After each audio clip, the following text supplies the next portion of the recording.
Washington football. Woo!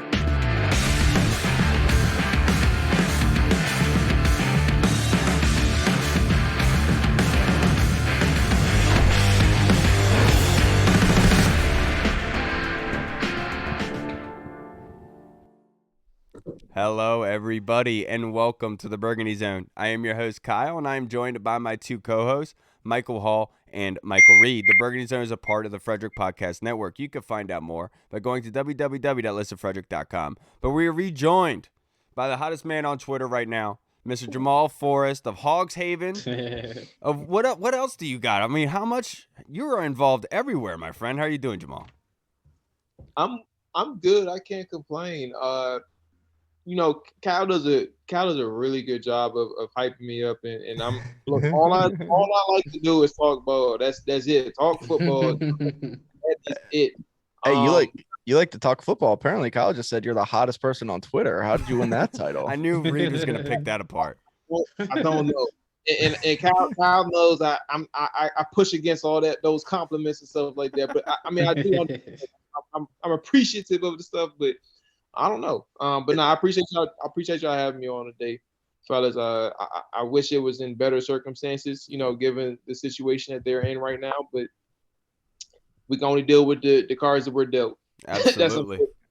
And look, they lost 21-17 in bad fashion and last-minute play. They could have gotten a touchdown. We'd be talking a whole different story here, Jamal, if they actually won that game yesterday. But the interception happened. That was a great play of the defensive back. Before we get into breaking down that game, I want to get your instant reaction to Coach Rivera's quarterback quote from today. It was, you could say to an extent, it was taken out of context. But from the root of it, I do believe there is some smoke there. What was your reaction to seeing that quote from Rivera about Wentz? That's a timely question for me. And the reason why I say that is, like, first off, and I'm not going to get into a soliloquy at all. I'm a transparent person. I was at the gym when it happened. Like, I was at the gym for like the past 2 hours. So I'm literally, before I got on the show with you, I'm catching up with everything that was said. But I heard like a minute quote of everything that happened, the quarterback comment, and also like the follow-up to how he clarified that situation. It's a layered conversation, fellas. And like, where do I want to go with this? It can take 10 minutes to even go down the path in which I'm kind of at. And for me, with Ron Rivera, when you talk about the quarterback situation, I will say flat out, I don't think he meant it in a negative way, right? I don't think he meant to say that Carson Wentz was a mistake, or that this is how it's coming across, right? I don't think that Carson Wentz I don't think he's saying that he's a mistake. I don't think that he's saying that the situation in which he put the team in was a mistake. He has no regrets. He mentioned that. But ultimately, when you're giving the media one-word answers and one-word responses, and he did that also yesterday after the game, you put yourself in certain situations to really look like a negative person, or look like a person who's putting his foot in his mouth in a situation. Like, who says after why you're down, you're 1-4, and the third place team in the NFC East you're 3 games behind the third place team, and your response is quarterback. That's it. Your response is quarterback, and somebody has to give you a follow-up question for you to respond like that. I think for Ron Rivera, the longest conversation that needs to be had, and like I said, I don't want to, like, it can take 10 minutes for me to respond, and I don't want to do that on you on the show. The reason why it's going to take that long is because it's not just that one response that highlights the issues that goes on with Ron Rivera and how he communicates with the public and how he communicates with the media. And it's more about his attitude and how he thinks that the people that he's talking to is, respectfully, we know that he played in the league. We know that he's a coach who has experience. We know all these things about Ron Rivera. But at the end of the day, you don't treat the people in the media like they're idiots. But also, you don't treat the people in Washington and the fan base like they don't know what you're talking about, or they're incapable of comprehending what you're saying. We can read between lines. Right. And we can understand a lot of things that's going on with this team and how you communicate. One of the things that really bothered me, and I know the conversation and the question, Kyle, was about the quarterback comment, but I think it just extends further. But one of the comments that he said yesterday after the game, when he said that this thing don't take overnight, it's not going to happen overnight. He said that for 3 years running now. But one of the responses that really bothered me wasn't even the overnight comment. He said, "When is it going to happen?" Right after this thing doesn't happen overnight, and his response was, "I don't know." Yeah. Why would I need to hear "I don't know" from a head coach who continues to repeat that this thing isn't going to happen overnight when you have a guy in Brian Daboll? Respectfully, I like Brian Daboll, and I'm not going to sit here and say that they're going to go 11-5. They don't have as much talent as us, though. Yeah, right. Exactly. I'm not going to sit here and say that they're going to go 11-5 or 11-6 at this point, or 12-5. I'm not going to sit here and say they're going to do that. But at the end of the day, you start off 4-1, and you got a Ron Rivera team who has said he has put himself out here and told everybody this is the year in which they need to step up. Yep. And they're 1-4, and you're telling people after you're 1-4 in that third year in which you said it's very important that this isn't going to happen overnight. We have heard that 2 years in a row, and we're on that third year, and you continue to say the same thing, and you revert back to the same thing that you used to say after you already told us that this is a big year for you. So to your question, Kyle, again, like I said, and I've been going on for probably about 3 minutes now, but your point in which you said about the quarterback comments, it's a larger extension of the things that he has been going across for years at a time now. He thinks, and Ron Rivera thinks, that he knows a little bit more than everybody else that's talking to him or that's asking him questions. And he looks, respectfully, it's nothing about the guy personally. It's about the coaching. It's about how he handles the leadership roles. It's a person who refuses to take accountability for his actions and how he got this team where they are. It's no I with how he talks. It's all about we. It's all about players. And that's where quarterback came in. He looked at the quarterback situation. But how did the quarterback situation come about? Came about from Ron Rivera, the coach-centric environment, the person who was in charge of everything with Washington Commanders. Yeah, I think that I don't know is very indicative of where he's at right now, and I'm sure that under the skin there, if you could see Rivera, it'd probably be a storm right now because he probably doesn't know. And honestly, that says a lot, to be honest. Sorry, Hall. Yeah, so going back to the game yesterday, obviously it came down to the last couple of sequence, 3 plays on the 2-yard line. What did you think of that sequence, those 3 plays that were called, and how do you feel about the plays that were called by Scott Turner, and how do you feel about Wentz on that 3-play sequence? Well, Wentz will be pretty brief. I think Wentz for all. I mean, look, it culminated in that third play. He threw the interception, but the 2 plays before that, he could have thrown interceptions. I've never seen a quarterback. I mean, we've seen Wentz do this, but in Washington, I've never seen a quarterback attempt to throw the football away and almost get it picked off. Yeah, dude. just throw it away. Like, you don't have, like, what was the? I don't get it. I don't get it. But secondly, like I said, that's short. But when it comes to Scott Turner, I think what really bothers me is not necessarily like the play. Excuse me, let me actually be clear. It is a play calling, but I think when it comes to isolating players, when it comes to a Cole Turner, when it comes to Terry McLaurin or even Curtis Samuel or even J.D. McKissick, I think what really hurt him is like when you have those condensed formations, when you have all of the field available to you, you have things outside the numbers. You have opportunities outside the numbers. Absolutely. You can space this defense out. Obviously, Tennessee was in an advantage in which they knew that you had to pass for 3 downs at the very least, because that 4th down is where you have that run pass available to you. But for 3 downs at the very least, the Tennessee Titans knew that you were going to pass it. So they had 8 and 9 people in coverage, some defensive linemen dropping off and things like that. I think what really hurt Scott Turner was the fact that you're creating a disadvantage for yourself. And I think that what really sticks into my mind is how, and I said this yesterday as well, you look at Jay Gruden, you look at Sean McVay. And one of the things that they did really well is that they had Pierre Garçon and Jordan Reed, right? And these two individuals, and Pierre Garçon and Jordan Reed, they were good for red zone. They were good for third down. It didn't matter what the defenses knew. Yep. These coordinators and these play callers had something set up for those two guys. Obviously, we knew Deshaun Jackson was the deep ball guy. Right. We knew he was going to get his shots and his opportunities. But Pierre Garçon and Jordan Reed, they were going to get worked in on every single drive. And I think what's really hurting Scott Turner and what was exposed in that red zone situation, Mike, was the fact that when you're not able to dial up something specifically for these guys, when you're not able to, and in crunch time, this is very important. Like, these are all critical situations for these guys. It's not just a random happenstance, right? Like, you have to have some money plays for your guys in Terry McLaurin and Curtis Samuel. Cole Turner, who on a 4th and 3 situation, the first 4th down situation against the Tennessee Titans, he wins in an isolation situation on the boundary. It's 1-on-1 in a cover 1 situation, and your quarterback, he dials it up nice. Scott Turner does. He dials it up. He has that 1-on-1 situation. Your quarterback doesn't see it.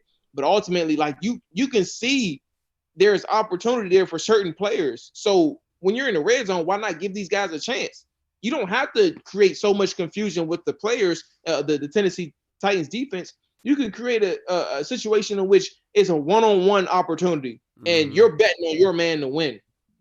And you need to bet on your man to win. And that's exactly what Sean McVay did. That's exactly what Jay Gruden did. And I'm not sitting here saying that they're excellent coaches in terms of Jay Gruden, because we know how people feel about that. That's mixy. But in terms of the play calling altogether and scheming, they knew how to give their best players opportunities to win.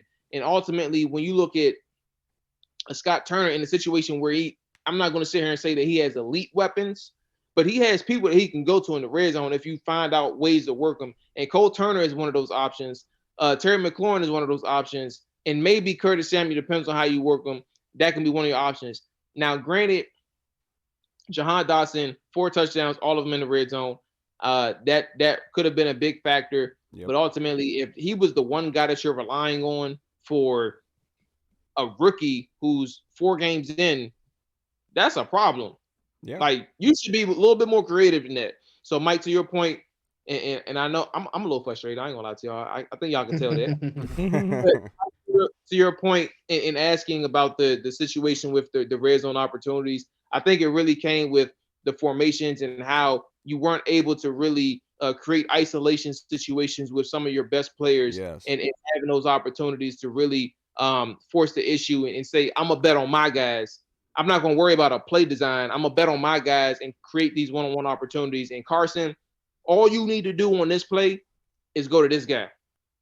That's it. Right. Yeah. And you're absolutely right, because like that is missing, right? Like when it comes to Scott Turner calling plays, it's almost like he's just calling a play, wherein what you're referring to is basically using your weapons to be able to attack the defense in some sort of way to be able to put them in a favorable situation for them. And that's typically not what's going on. You're just calling a play to call it. I think it's to your point. If it's not the wide receivers, it's the running backs, because that's where it was designated to. That was for J.D. McKissick. It seemed like Scott Turner and Carson were on the same page with that. Sorry, Reed. Yeah, no. And I mean, so you look at this week, of course, we dropped to the Titans. We're 1-4.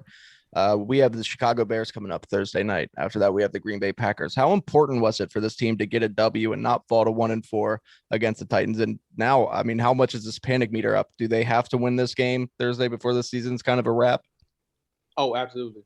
And I think they have to win. But I will ask you all this question as well, fellas. And I think when it comes to Washington and their situation, my thing is, Chicago, I think they're 2-3 now. Yeah, I believe 2-3 after their 5 games. It was important for Washington to win well before this game. Right. It's very important, obviously, now to win, to even stay afloat, to even have a chance at a wild card spot, because the division is out. It's out of question. You're not catching up with none of the guys.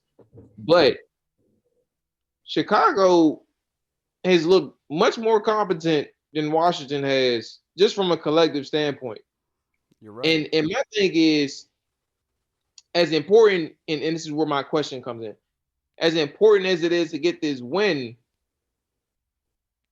are we even confident now moving forward that we can make a strong argument for any team that Washington is up against to get a dub?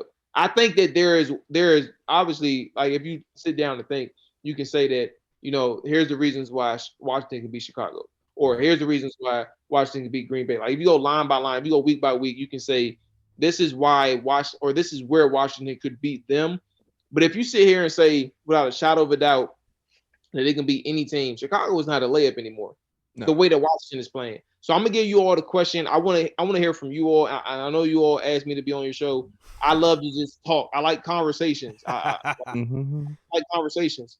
Where are you all at? Because we're talking about a must-win situation, but I don't even think people are confident anymore in Washington being able to defeat a team like the Chicago Bears. And Houston is down the line.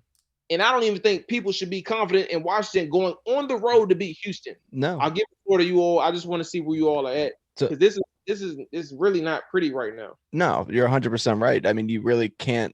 Yeah, like you said, you can make an argument. I mean, you can do that basically any week. You can find matchups. You can find things teams do well. You can find things teams don't do well, and you could say that could be the reason for a win. But no, I mean, we shouldn't be. I mean, with the way that we're playing, honest to God, and if it wasn't for week one, if we put up an egg on offense in week one, similar to how we did every other week, just about, I think that you would make the argument that we're by far the worst team in the NFL. It doesn't matter if our defense is playing better, because with the offense looking as incompetent as it has, you don't have any faith in it. The defense has given this team more than enough chances over the last 3 weeks. They've actually played pretty well, despite what some of their numbers have been saying overall. But no, you really can't, man. This offense has literally just been, save for 2 quarters in week one, it's been atrocious. It's been terrible. The worst offense football we've seen in a very long time. So I don't think you can, really. I think we're that bad right now. Yeah, I mean, you brought up Houston, and that was probably where my brain went to first is, well, we got the Texans on the schedule, but like you said, at this point, it's kind of like, I mean, we're stopping Dameon Pierce right now. Yeah, are we really that much better than the Texans at this point, to be honest with you? Like, so to answer your question, I was confident saying the Texans maybe a week or two ago. At this point, I would say that teams like the Bears, teams like the Texans, seem like, I can't even say the Falcons, because the Falcons are playing pretty good too right now. But those bottom tier teams like that, I'd say those are pretty much toss-ups at this point. There's not even like okay, we expect to go in there and win this. This is a team that you're better than. And if you're the team that you think you are, you're supposed to beat the lesser teams on your schedule. And they're not who they thought they are.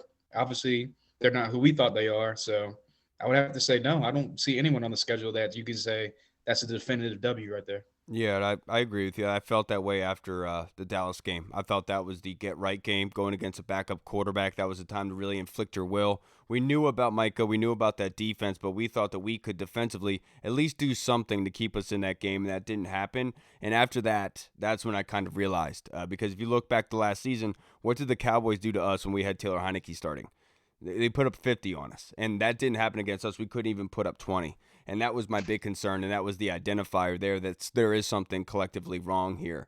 And so to your point, Jamal, I would feel much more confident being able to go up against any opponent if there was a consistent mistake that you could put a finger on. I've said this before. It seems like every time they go to plug the dam, another hole blows up. And it's like, when is it going to end? And at this point, I'm not sure if it is. Because when the offense comes out well, the defense takes a step back. They give up a deep ball to somebody that shouldn't be catching a deep ball. Bobby McCain's out of position. And it's just something like that always continues to happen. And it just seems like they can't collectively put together a complete game. It's when the O-line plays good, the quarterback plays bad. Then it's when the defense is giving up big plays or whatever. I mean, the defense gives up big plays when we need to stop somebody. And then it's the O-line is playing like terrible. The penalties has been destroying us the last few games. The lack of turnovers. And it's just like one thing after another. So to your point, Jamal, if they weren't giving up mistakes as much as they were, I would feel much more confident. But at this point, the I don't know comment from Rivera is still sticking with me. And that tells me there is something legitimately wrong. And what I see happening is a quarterback that legitimately, no offense to him, it's not his fault. He just simply cannot win behind this offensive line. And there are some quarterbacks that can do that, and there's some quarterbacks that can't. And the unfortunate part is that they mortgaged a heck of a whole lot onto this quarterback that can't play behind this injury-plagued O-line. Talk up to bad luck, bad foresight, whatever have you. That's just the reality of the situation, and that's where I think the I don't know comes in, because their ass is sticking out a little bit. But Jamal, I know you have somewhere to go, but I only have a couple more questions for you. I hope we answered your question correctly, like the way you wanted us to. Yeah, absolutely. I appreciate the conversation. Of course, brother. One of the questions that I have for you, Dyami Brown. I mean, a career game from him. 2 receptions, 2 touchdowns. One of them was one-handed. It was absolutely gorgeous for 105 yards on 4 targets. He needed that game. I hope Amon-Ra took note. Yeah, that was actually, it was a perfect situation for Dyami because like his next opportunity for himself came in a situation where Jahan Dotson was hurt, so he's obviously elevated. I think what's really interesting about the whole Amon-Ra and Dyami situation is that, like, what's going on in this particular week, meaning week 5. If I'm not mistaken, I think Amon-Ra got hurt, and Dyami also got elevated. Like, so, like, their roles switched. And not that Dyami was hurt beforehand, but he just wasn't like a top 3 receiver on his team. And opportunity just didn't allow him to really see the field for a lot of the time. And Dyami was a person who was getting like 4 or 5 snaps a game in terms of offensive snaps. So with Jahan Dotson getting hurt, he's automatic. Him and Cam Sims, we're going to see more opportunities on the field. And I think what really hurt Dyami in terms of his narrative is what happened in the preseason and what happened in training camp. Yeah. And ultimately, like, if you look at his film from last year, it wasn't that he had a terrible season. He was truly like a one-trick pony. Like, that is what it is. Is no problem. He caught some passes like on the intermediate level. He did catch a couple slant routes. But ultimately, he is a vertical stem guy. He'll threaten you from the deep to intermediate levels. He'll hit you with the post routes. He'll hit you with the skinny post. He'll hit you with the goes. Those releases and the way he's able to explode out of his break, that is what creates opportunities for Dyami Brown. So what I really loved on that 75-yarder is the fact that he was able to recognize that safety is BSing. Mm-hmm. Like, you're going to come down on this situation. Now, granted, it was a play action, so either they sold it well or that safety was really just in no man's land, just wandering. He saw the crosser coming underneath, and so he jumped the crosser. It was a great play design by Scott. You have to give credit to him there. Yeah, so good luck to Guy. Like, he's going to get grilled in film session because he should have known. But at the end of the day, when you look at the tape and you see how Dyami has a second gear and a third gear, like, Caleb Farley stood no chance against Dyami Brown as soon as that safety gave him no help. And I think ultimately when it comes to Dyami Brown, it's all about opportunity. Like, a lot of people say that he can't catch. I disagree with that for the longest. It didn't look good in preseason. Again, like I said, that narrative did not help him. But ultimately, Dyami Brown, like, the adjustment that he made on the 75-yarder kind of shows you the ability that he has. Like, those are adjustments in game, in the moment, split-second things that shows you how capable he is of a player on that third level of a defense. And the way that he was able to create instant separation once that safety came down shows you that there is something there. There is still life there. That is a guy in a third-round pick who kind of tells you that, look, I know I didn't look too good in the preseason, but ultimately, if we're able to scheme things up, Carson Wentz is looking for a guy with speed like me. He's looking for a guy who can compete at the catch point like me. I'm gonna go ahead and stick this one hand out. I'm gonna make sure. He said that's his best hand too. I'm left-handed too, so like those left hands, those things are like, again, like, a lot of people think that's not the strong hand for some people. He's left-handed.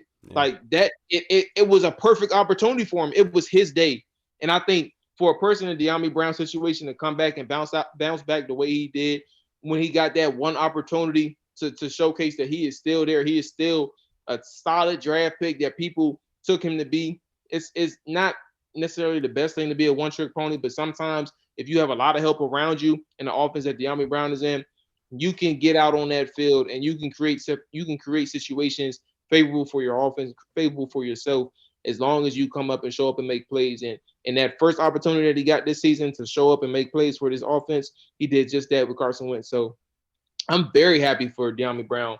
And I hope that he could be around for the rest of the season. Me too, brother. Hey, real quick, very briefly, I know this is a really quick question for you. What can Washington do to fix offense? How much time you got, Kyle? That was a joke. Jamal, I know you got to go, brother. I can't thank you enough for your time, man. Being able to extend this out for us. I know we had some scheduling issues. Something came up for me, but I appreciate you for taking the time out, brother. I was like, family first, man. Handle your business. And I think if anything, what it really comes down to is that offensive line. And I'll be quick. Like I said, it's just really the offensive line. You got to find Sam Cosmi being hurt doesn't help. Nope. And maybe you could have been a little bit versatile with your interior, but now, like, I don't know the timeline for Sam Cosmi, but I would think that you can play around with your interior and try to figure some things out. But kind of like I said, and Mike, both Mike and Mike. Mm-hmm. But I appreciate y'all having me, man. Like I said, family first, Brad. You invited me on. I'm not going. We can make this thing shake in whichever way. Anytime y'all need me, I'm here for y'all. And eventually we got to get y'all on Trapper Dot. Mike, I had you on before. TBZ money, Mike. Yeah. I got to get the gang back on one time, man, so we can chop it up again. But I appreciate y'all having me. Yeah, of course. I'll make sure next time to be able to come on there. I had a scheduling issue, obviously, last time as well. But I can't thank you enough, Jamal. Everybody go check out Jamal on Twitter, @Maul. Thank you, brother. I can't thank you enough. Have a good night. Enjoy this game. Appreciate you, big dog. See you, Jamal. All right, brother. All right, everybody. We just spoke with the man, Mr. Jamual Forrest. He's everywhere. He is. He's all over the place, Absolutely man. everywhere. He does it. I see why you call him the intellect, man. He was breaking down everything, just I'm eloquently. I'm like, yeah. I know things, okay? And Jamal hates it when I like to say that he is a great role model, but it's true, man. He really is. He's just a really good dude, and that's somebody that people can look up to if they want to get better in the industry. He should write every article for Hogs Haven. Everyone. Stupid. Now we are joined by our next guest, Mr. Quarterback Guru himself, Mr. Quarterback Steve Manella from Pro Football Focus. Thank you for joining us, sir. Thank you so much. How are you doing? Man, how's it going, guys? Y'all doing all right tonight? Oh, we've been better. Yes, sir. Depends on what you mean by all right. Yeah. By this point, I just feel like I'm getting beaten to death every Monday, but it is what it is. Looks like it too. Before right before I hopped on here with you guys, which thanks again for having me on, guys. Always a pleasure. Love what you guys do. But before I hopped on, I just watched Derek Carr throw a 50-yard bomb to Adams for a touchdown. So okay, we'll see. It's 7-0 Raiders, so we'll see. I'm sure Mahomes will. You know how he is. He'll bring him. But no lead is safe with that guy behind center. Yeah, it must be nice, right, guys. Must be nice. To have yeah, I would never know what that smells like. Yeah. Jesus. For sure. So, right, boys. Guys doing good, huh? Yes, sir. Now, let's get into our fan question, Steve. I want to go to you with this one first. And this is from our guy, Big Tony Shiver. So what we're going to do is we're going to answer one of these in like a roundtable format. So, Steve, you're going to go first. His question is, let's say things continue to spiral badly, and they do clean house at some point. Do you think any talented coaches and personnel folks would want to come here? Would the decision makers even make the right calls? Yeah, that's a great question. Obviously, lifelong fans like ourselves, we know the history behind this team. One thing I will give credit to Dan Snyder, if he's still the owner, but obviously that's something else to talk about, I'm sure. But one thing I will give credit to Dan, he gets guys. Like, he'll get big-name coaches. We saw it with Shanahan. Joe Gibbs came back. Ron Rivera wasn't really a huge name like Shanahan, but he was a respected coach. And then, Jay Gruden, of course, was, a hot candidate back then at the time too. So money talks, guys. Y'all know that. And also, if the pick is high enough and you can get a top 5 pick, you can get a Bryce Young, you can get a, CJ Stroud, whatever it may be, whoever it may be. Yeah, I think a younger guy, I would hope, would come in and light a fire under this organization. It's just been, I don't know, man. It's been disappointing, but I think someone would for sure. Look, I understand what you're saying, Tony, and I get it. And there really isn't anyone you can really pick off your mind that come in here that would want to come here and that you would feel confident about. You know, with Jay Gruden, he was a younger head coach and offensive-minded guy that we brought in here. We saw how it got off the rails quickly. Not speaking on the like on the football field, the offense was chumming. They were doing a great job. But things just got off the rails. There was no adult in the room, so to speak. Mm-hmm. And that's my biggest concern moving forward is, yes, Ron has his weaknesses to an extent, but he is that head honcho in the room. He does bring some form of stability and adult to the room, and that's my biggest concern moving forward. I don't want to go back to where we were before because, honestly, all it's going to do is invoke more just losses and just pitifulness because what's going to happen is Ron's going to get fired. Dan's going to hire somebody that has no business being able to be in here making the decisions that they are. And inevitably, all it's going to do is force Dan to sell. And so we're going to be stuck in misery until that happens. And that's what I'm concerned about for the future, to be honest. I feel like Rivera is our last hope. Mm-hmm. Yeah, the one thing I don't want to happen is, and look, it's the only time in my life I can think of this happening was Jim Zorn. And that was dumpster fire, and that's what happens when I think that was a bit of an odd situation because it was like he was hired before we even hired a head coach. And then it was like, of course, no coach wanted to come here when they can't even pick their own staff. So it kind of backfired. So that was terrible. But yeah, to your guys' point, I do think that if something like that happened, we can pull somebody. I mean, there's only 32 head coaching jobs. I do think that people would like to come here. Like you said, if we get a top 5 pick or something, we have an opportunity at a CJ Stroud, Bryce Young, something like that. I think this will be a very attractive destination with some of this defensive pieces that we have. And then these wide receivers, like I would think that some people would want to come here. So I think we could still make it happen. I think that we could still get a nice young coach, somebody to come in here, but yeah, I'm definitely worried about the, not being a parent in the room. That sounds great and all until Snyder's in the new coach's ear saying, take this guy. And then we're back right to where we are. Well, that's why you signed Matthew McConaughey or something. Somebody who can just tell him. Definitely gets it. What do you got, Hall? Yeah, it's crazy because I never thought I would like be one of these people of that mindset of, because how everyone like blames Dan Snyder for everything. Yeah. Like most of the time, rightly so. But I never was one of the people that's like, whatever happens on the field for the most part, that has nothing to do with Dan Snyder. But I've come to the mindset of, and this is how beaten down I am as a fan. Because I never thought like this before. But I've just thought I'm on the mindset now that we're just never going to get a legit GM here and legit head coach, because at the end of the day, what legit GM that has other options would pick Washington to come here? And if you don't have a legit GM, he's not going to be able to pick a legit head coach. Like you said, even if it's a young offensive guy, which is what I want in the next head coach, a young offensive mind. Like you said, is he going to be strong-willed enough to kind of fend off Dan? I froze. No, you're still here. We can hear you. So, yeah, long story short, to answer the question, I would say there's, like Steve said, money talks, and there is only 32 jobs. So I'm sure someone would step up and probably take the job. But at the end of the day, if you're not hiring the GM first to hire the head coach, it's just going to be the same revolving door of ridiculousness for the past 30 years that it's been. So it doesn't matter. I have little faith. I have little faith that it's going to happen. To be honest, I got you. Now it's almost like the natives put a curse on us for naming our team after him. It's almost like that happened.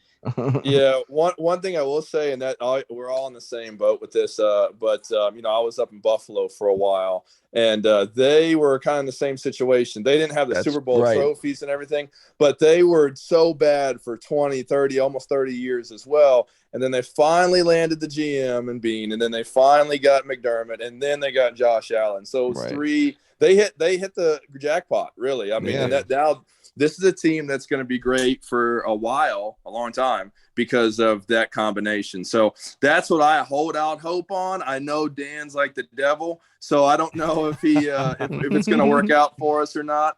But I'm holding out hope that it can, because it's just I really thought Rivera was going to be the guy. I mean, and now we're in year 3 and we're running 4. We're going backwards, and then he's throwing players under the bus. He called out Wentz today. I mean, it's like, come on, bro. Like you wanted the guy. Now he wanted Wentz. Speaking of Steve, this next question from Andy Lockhart in the Discord chat server. He says, "I'm tired of losing, but here's my question: when do we start Howell to see what we got in him?" Now, you obviously know the quarterbacks well. I wanted to get your opinion on Wentz, what you've seen out of this offense thus far. If you can kind of group that in with this question. Yeah, what a perfect person for this question too. Yeah, no, it is a great question, because even myself have been thinking about the same thing. Like, when's it going to be time for Sam Howell? Because he had such a great preseason. But Yesterday Wentz really wasn't that bad. I mean, he had a good game until the last freaking 3 plays. And that's what people kind of forget. Like, the two touchdown passes to Dyami Brown were awesome throws. They were big time throws. And Taylor Heineke can't make those throws. Like, let's just be real. I mean, we've seen Heineke play for a couple of years. I love the guy, but he's not making those kind of deep ball shots like that. And then, there was other plays where he escaped inside the pocket, was able to get rid of the ball, and you're like, man, he's having a good game. And then the freaking last series came, which a lot can go on. Is it coaching? Was it Wentz? Yeah, it was a combination of both. The play call down there was awful. But anyways, and I commented on your post earlier about that last series. And there was a play, I think it was the first down play, maybe the second down. Man, he had a lane. Like, if you looked, he could have got in. He's huge. He's 6'5". You can't go 2 yards, Carson. Like, that's what it's crazy to me. Like, I don't understand. And we could talk about this all day, I know. But overall, to the question, I think I don't know if it's time yet, because the line's so bad for some reason, which is crazy. Last year was good. I know we had injuries. We've had injuries. Cosme was really good before he went down. Leno's been solid, but the line has been so bad that I don't know if you can throw Sam Howell out there yet like that. I don't know if that would benefit him. Now, he can move and make plays, so maybe, but I think overall, I mean, Wentz has been an issue, but he hasn't been the biggest problem. So I don't know if you can really say that. You know what I mean? He really has not been the biggest problem. We won week 1 because of Carson Wentz. Yeah. Right. I mean, those throws he made to win the game were awesome. So that's the only win, too. So, I mean, you really can't blame him for everything. So. No, and like I know what you're saying, Andy, because you want to cap that 70% snap count, right? You want to be able to make that a 3rd-round pick. And if they continue to lose games, then yeah, you do pull the plug on Carson. And the only reason that you start Taylor Heineke, is if you feel like the season is salvageable. Otherwise, you're going from Carson to Sam Howell immediately. Because from my viewpoint, it looks like if Carson Wentz cannot operate behind a bad offensive line, then there is no remedy, magic potion that we can have to fix the offensive line right away until they come back healthy. And that's going to be hard to ask during the middle of a football season. That's hard to come by. So you have to get somebody in there that can orchestrate the offense behind the offensive line. Is that Taylor Heineke? I don't think so. But Sam Howell offers you the running mobility, and he rushed for 1,000 yards last season running for his life. It's something that he's used to, but he also offers you the capability of the arm strength. So Scott Turner doesn't have to scrap the playbook like he would with Taylor Heineke. He could still keep those same plays, but also have the quarterback there to be able to move out of the pocket and make things easier on the offensive line. We can all sit here and agree the offensive line is terrible, but my point is it's not going to get better. There is no magic potion at this point. This is what we got, and you got to make do with it. And that's my biggest concern is we can continue making excuses, but at some point somebody has to produce. And I would much rather have the guy I'm paying $28 million to be the one producing rather than the injury-plagued offensive line. Yeah, the only thing, the whole Howell thing, like I love the idea of it, and I understand, but I mean, rushing for 1,000 yards in college at UNC is a little different than doing it in the NFL. And without a doubt. with this offensive line and him not having elite athleticism traits, I've seen this happen before. I've seen this movie. I've seen what happened with Patrick Ramsey. I've seen what happened with some of these young guys that you put behind a poor offensive line. All of a sudden, these guys are never the same. It messes with their psyche. It messes up their timing. Pick. Let's go. But that's where I'm going with this. That's the other thing is he's a 5th-round pick. It's not like you have a lot invested in him. If you honestly think that he did good enough in the preseason, he did what he could to kind of show that he can run this offense and that he can make the plays, fucking put him out there. Let's see what you got there, my boy. I'm not saying out there to salvage the season. I'm saying to put him out there to finish the season. Right. So we can go and put him out there and see what he can do. See what you got. Yeah. I mean, might as well at some point. We know what we have in Taylor Heineke. We know that. So yeah, it's tough, but I'd like to see us not have to give up a 2nd-round pick for Carson with the 70% snap count. So hey, Steve. It eats me. I don't want to interrupt, guys, but I know Mike, because I've seen Mike's post too. It eats me how Cooper frickin' Rush is 5-0, and I know their defense is elite. I get it. They have an amazing. Michael Parsons probably the best player in the league on defense right now. Unfortunate. So I get that. Yeah, exactly. So I understand that, but still, I mean, Daniel Jones, they're 4-1, guys. The Giants are 4-1 with Daniel Jones out there. I mean, It's crazy. Like, what? It's just so frustrating. And it's so frustrating. That's the other thing when Rivera, like, I completely understand what he's talking about with the quarterbacks and us being behind all the other teams, but the Giants have Daniel Jones right now. They're 4-1. And that's his it's the point. coaching too. like it's not like the defense is why they're in the reason that they are, right? All of the issues are deriving from the offense. And at that point, where does the problem lie? It's not the running backs. It's not the wide receiver. Okay, it's the offensive line. That's fine. But then after that, it's quarterback. And that's where the root of all these issues are. We keep making the excuse it's the offensive line, and I get that. I wholeheartedly do. He's been given some crap to make do with, and I get that. But we need you, man. Like, we need you. And, like, giving 17 points to the Tennessee, who's 28th against the pass, and I know that he threw some great stuff there. And the penalties aren't helping them. It's just a perfect storm of crap just happening. And it sucks that we're just in this position. But, Steve, in your opinion, how does this offensive line get fixed? You draft Trent Williams again and Brandon Sheriff. I mean, there just isn't. This season alone, I mean, it's not gonna. Like you brought it up, it's just not gonna happen. You have what you have now at this point. They could scheme it maybe a little better. Turner, if he schemes more quick game, which they did yesterday, actually, a couple of times. I mean, Wentz still got hit, but it wasn't as bad. But overall, it's just the whole issue. Where the hell is Terry McLaurin? Like, what is going on with him? The dude's a ghost all of a sudden. I mean, he made a couple catches yesterday, but nothing crazy. I don't know what's going on. I don't know what the whole, I mean, I watched the film, and I will say that Terry's been getting covered. I mean, he got locked down by Diggs, guys. Locked down. He was not getting open on Diggs last week. So, like, there's just, I don't know. We paid so much to him. Then they pay so much to Wentz. And yesterday, to win the game, on the goal line, Terry couldn't get open. He got jammed, and Wentz throws a pick. Should have thrown a pick on the second pass. The one that he tried to throw away. Yeah, that's what I mean. On the throwaway, it should have been a pick. I don't even know why he. We were talking about that earlier. We were like, who almost throws an interception when you're throwing the ball out of the back of the end zone? How does that even happen? Yeah, so I think you got what you got, guys. I mean, the offense is going to be better. I don't know. The Bears are awful on offense, and I don't know that we can beat the Bears. We're talking about that too. We're like, can we really even favor us? It's going to be similar to what we saw last Thursday in a field goal fest. Hopefully, the defense comes up in that breath. But we don't know because Bobby McCain's still back there giving up deep balls left and right. We can't play free safety. The only person that's capable of playing free safety on this team is either Cam Curl or Derek Forrest. And speaking of Cam Curl, the highest graded Pro Football Focus rated player. Yes. With it, actually, I think he's the number one safety over the past 2 weeks, if I'm not mistaken. He is. That's my boy.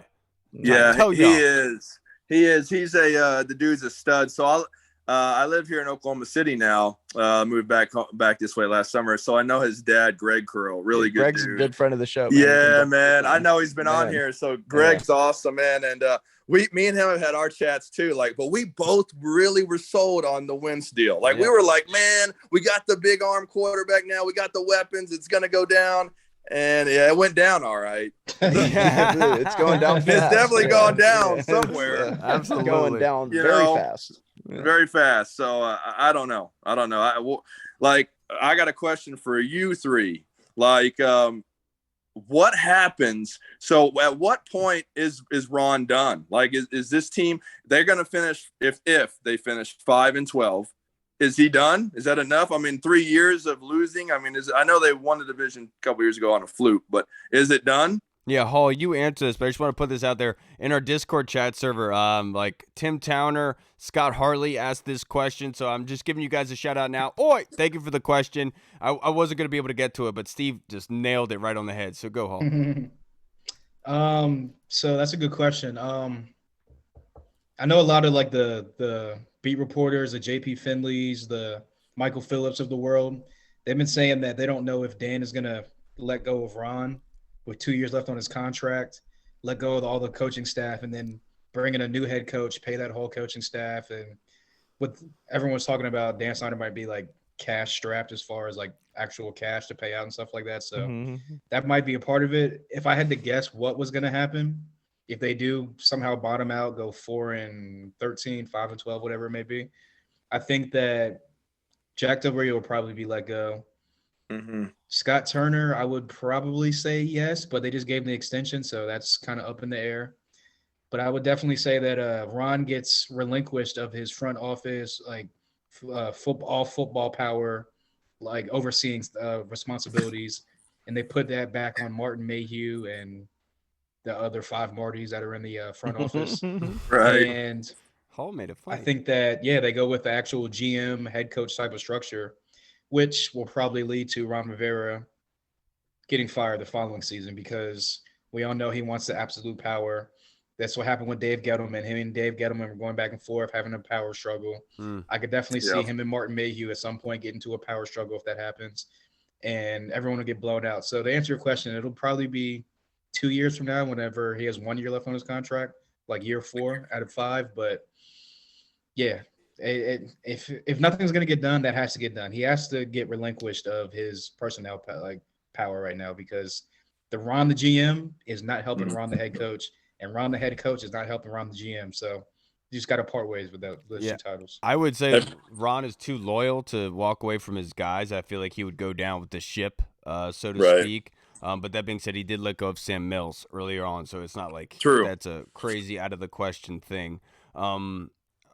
I don't think anything really happens. I think Ron has Dan's balls in a vice, and Ron currently being here is the one thing in the way of Dan.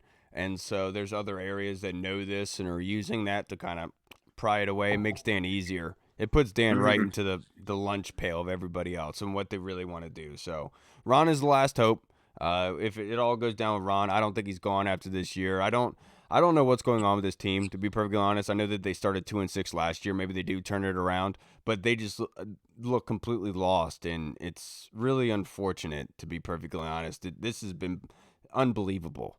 Well, they got the whole coaching staff was lit up today all over Twitter. I mean, and not just local DC media. I mean, the national media. So it's I don't know. I mean, have y'all lost faith in Ron, man? Like, honestly, sitting right now tonight at 1-4 and looking at all these other teams play and coming out with unique plays actually to make things happen, creative plays. Like, have y'all lost faith? I mean, do you think I don't know, because me sitting here right now, I don't know that I don't believe that they're going to win another damn game right now. Right. I mean, so, it looks like who are we going to beat? Look at the schedule. We were talking about that. Like, can you really favor them in any games coming up? Like, even the Texans. They're not even favored against Chicago. Right. Like, that's what I'm saying. That's how bad it's gotten. They're not even favored against Chicago at this point. Like, I like Ron. I think Ron has the best intentions. I think Ron is a great dude. I think that I think he can be a good coach. I think if Ron would have went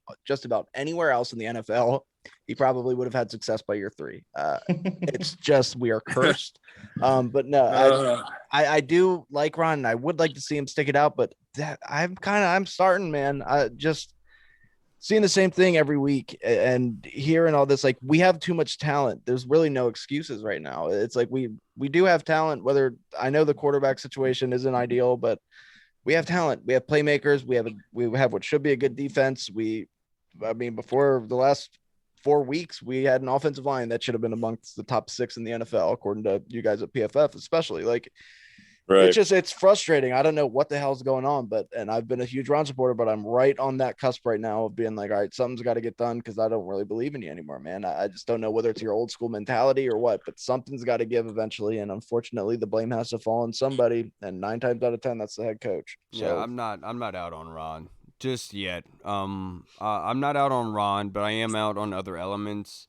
I think Carson Wentz is a really nice guy. But I'm not seeing commanding things. I know everyone's going to look. I'm hard on Wentz just because I want the dude to do better and to be what a quarterback is. And I'm not seeing that at the moment. I understand it's a new system and everything like that, but they're very unlucky. And I understand that they lack foresight in a way and are kind of arrogant in a sense, you could say.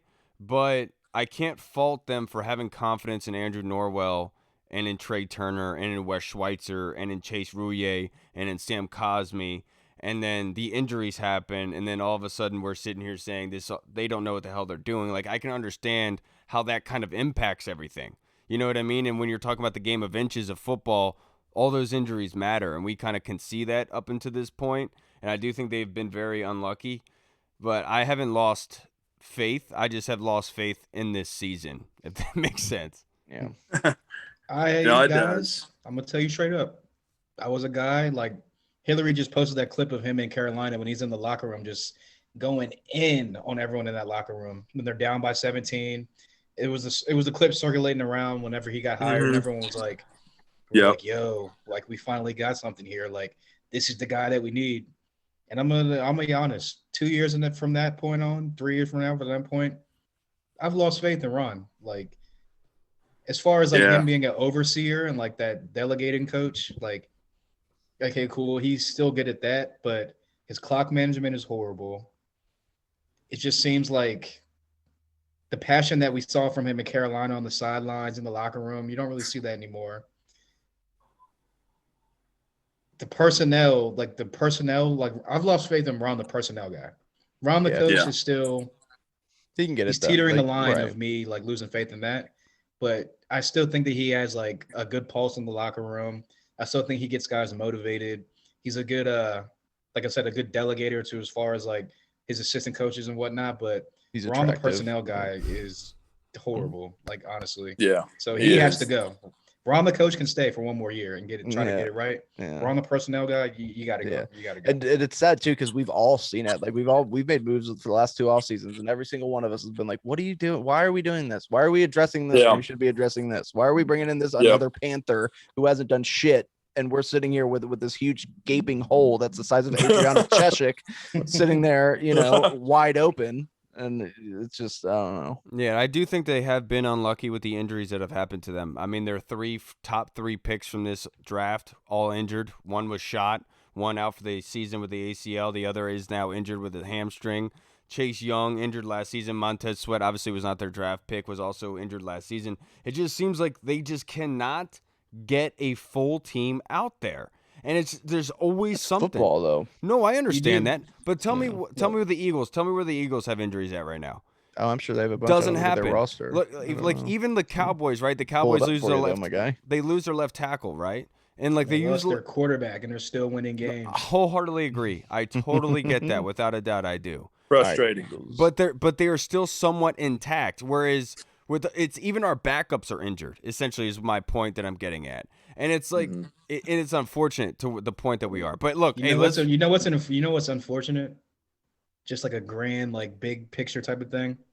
Without Cam Newton just going ham in Carolina for that 2 to 3 year stretch, you do realize that Ron Rivera would probably have no winning seasons as a head coach. He had 2 winning seasons in Carolina, I think. Yeah. So that's where I'm like in the big grand picture scheme things. I'm like, like what are we doing here? Like if the objective is to be great, why are we hiring mediocre? You know what I'm saying? Why are we settling for mediocre at this point? We need to be trying to get great, not just meh. Yeah. On a positive note, though, guys, I will say a couple of things. Jahan Dotson looks legit, right? Yeah, the dude's a stud. Jonathan Allen is a monster. And Montez Sweat finally was having Montez Sweat. Steve has to get ahead of these damn questions. The Colonel asked the question. Go ahead. Steve, Go ahead. He said, I, for one, was excited as hell for Dyami Brown in the Titans game. It was also great to see Brian Robinson's debut. What, if any, other bright spots did you see during the painful loss? I mean, like, on it. Like I said, those guys were awesome. So you mentioned Cam Crow earlier. He's been really good. Yeah. Dotson didn't play, but he has been really good. Like I said, Jonathan Allen, Deron Payne, Montez Sweat. Finally, Montez Sweat actually came to a football game. So that's awesome. It would be nice if we could get that one guy, Chase Young, whatever his name is, out there on the field again. No, seriously, though, it would be nice. Yeah. I mean, the dude's a freak if he could stay healthy. But those guys definitely stood out. And then, obviously, offensively, Brown was – those catches were great, man, and those were contested. And I hate to say it again, but Wentz was good until that last drive. So I was kind of like, oh, man, this is the Wentz from week 1. We got this. I thought we were going to win the game, guys. I thought he was going to drive us down like he did week 1, and we were going to win the game. He was another positive note on that, a couple yards away. That last drive, on another positive note, that was an 18-play drive for 88 yards. That's what I mean. That's crazy. I mean, as far as like getting into a rhythm and like converting third downs, There's a positive there, but they were 1 for 11 on third downs, which was obviously big. That's true. I forgot about that. The defense held Tennessee to 4 for 14 on third downs. They did a good job in that breath. But to my point, like when they started that drive late in the fourth quarter, I said you have to take up as much time as you possibly can. Once you score these points, you have to make sure they don't have enough time to be able to get a field goal. I thought they handled it perfectly.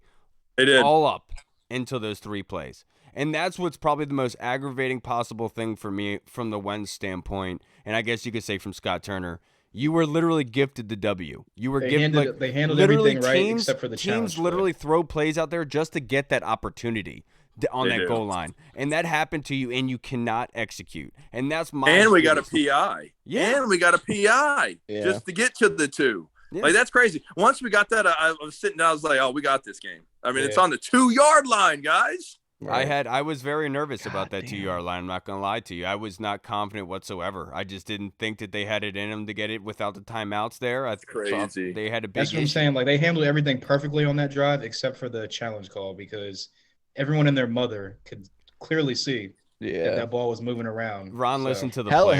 hell of a try though by Cam Sims. I didn't think he could get anywhere near that ball. I thought that ball was completely overthrown. He made that extension. But I get it. It's crazy because even at 19 seconds, can you not hand the? Oh, you're on the 2. You can't hand it to Brian Robinson one time. Right. Now, if he gets stopped, you're panicking. I get it, but you can still spike the ball. I mean, you can still get line of spike. You still probably have time for 2 more throws. It's probably more effective than trying to throw the ball out of bounds and it getting nearly picked. I'll tell you that right now. You can't take a huge ball and jam it up the middle like Kyle on a Friday night. Like, come on now. Dude, that's what I mean. Stupid. Hey, before we get out of here, guys. You're the one who takes balls in the butt. Real quick before we get out of here, let's do our predictions for the game on Thursday. Obviously, the game being Thursday, we're not going to record on Thursday. We're going to record on Friday. So real quick, guys, let's give our pregame predictions for the Thursday night matchup against the Chicago Bears. There should be a barn burner. Pick the over if you're betting on this game. What do you think, Steve? Man, guys, just be honest. It's okay. The Bears are, I went to a game in Chicago when it was Cousins last year. Actually, it was an awesome time. We whooped them. Great place to watch a game. Their offense is so bad. Like they can't throw the ball at all. Fields is like unreal bad, right? Pretty sure Carson Wentz has completed more completions in one game than he has all season. Yeah.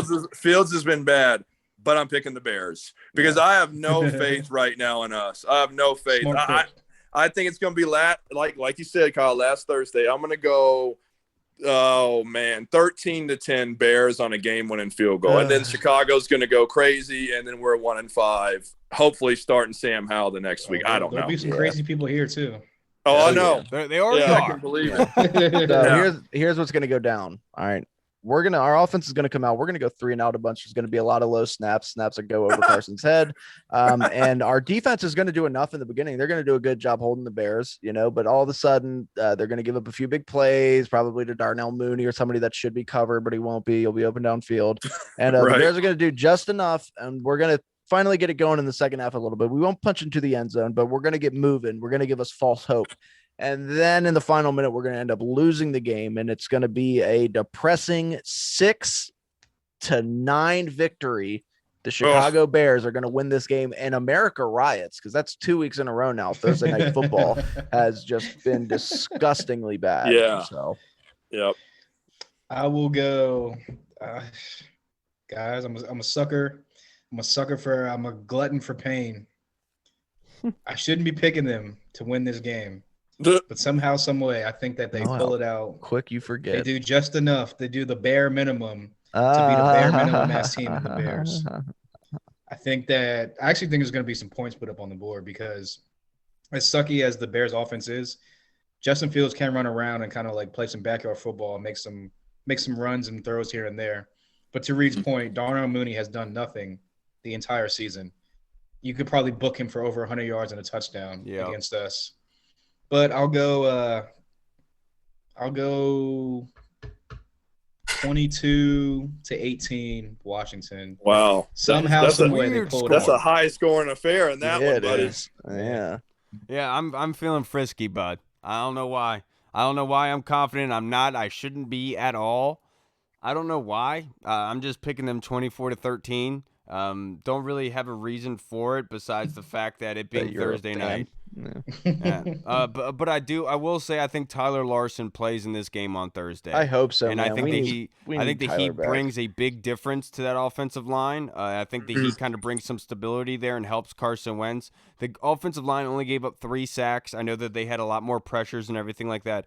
But they are, if you're looking at it from a general standpoint, coming from 9 sacks, there's progress there. And so hopefully I could have blown past Norwell and got a sack on Wentz on yesterday at some point. Brutal. Dude, I'm telling you, he's been injured since the preseason. And this was my whole concern from the get-go. As I said this, I was like, look, I'm really worried about the offensive line because injuries do not get better when you're playing during the regular season. They only get worse. Unless you sit out a bunch of time, that's the only time injuries are going to get better. Trey Turner and Andrew Norwell specifically had issues, and that obviously is paying dividends today. Yeah, I could see us taking 9 sacks like Kyle on a Friday night. You waited for it. That was a better one. I will give you that. Yeah, that was I had to redeem myself. Better. You know. Hey, Tim Towner, I can't thank you enough for submitting your questions in the Discord chat server. Tony Shiver, Scott Hartley, Andy Lockhart, we appreciate all you guys. Love you guys. Thank you to the Colonel for submitting your questions. Tim Towner asked about the Jason Wright question. All I'll say is I still believe in those guys and their business side of things. I think things are doing well, but the football field side needs to start picking up. Steve, before we get out of here, if you'd just like to plug your social media handle, just in case anybody watching hasn't followed you yet and would like to, sir. Yeah, appreciate it. You can catch me at QBI, Coach Manella, QBI Steve Manella. I definitely appreciate you guys for having me on. Like you said, I do agree with everything off the field before I let you guys go. And our jerseys are fire. So I'm cool with that. Right. It's amazing. Jerseys It took are us fire. until week 5 to see the burgundy jerseys. I We saw the know. black ones first, but all 3 of them so far, I can confidently They say. are. So Wow, we'll get chef's there. kiss. Yeah. Yeah, we'll get there eventually. Appreciate you guys, man. Y'all do a great job. Thank Appreciate you. Steve. man. You're too nice to us, man. All right, everybody. That's going to wrap us up for this episode. Enjoy the Bears game on Thursday. We'll see you guys again on Friday. Comment here, man. We want to get your reactions. What do you think about this coaching staff? Do you want to see changes? I'm sure it's going to be floored with those. But what do you want to see out of this team predominantly? We want to hear your predictions for the Bears game. Do we all think it's going to be losses, or are you going to be like Hall and I, kind of like Stockholm Syndrome, where you're still going to keep doing the same thing and expect different results? Come hang out with us in the dungeon. This is the last guys. time I'm picking him, honestly. This is the last time I'm picking him all season. I think We'll see. Stockholm Syndrome is falling in love with your kidnapper. But I know, but you know what I meant, Okay. Reed. Thanks, literal Larry. All right, everybody. We'll see you on Friday. Have a good, safe week. We appreciate you guys. Have a good one. Washington football. Woo!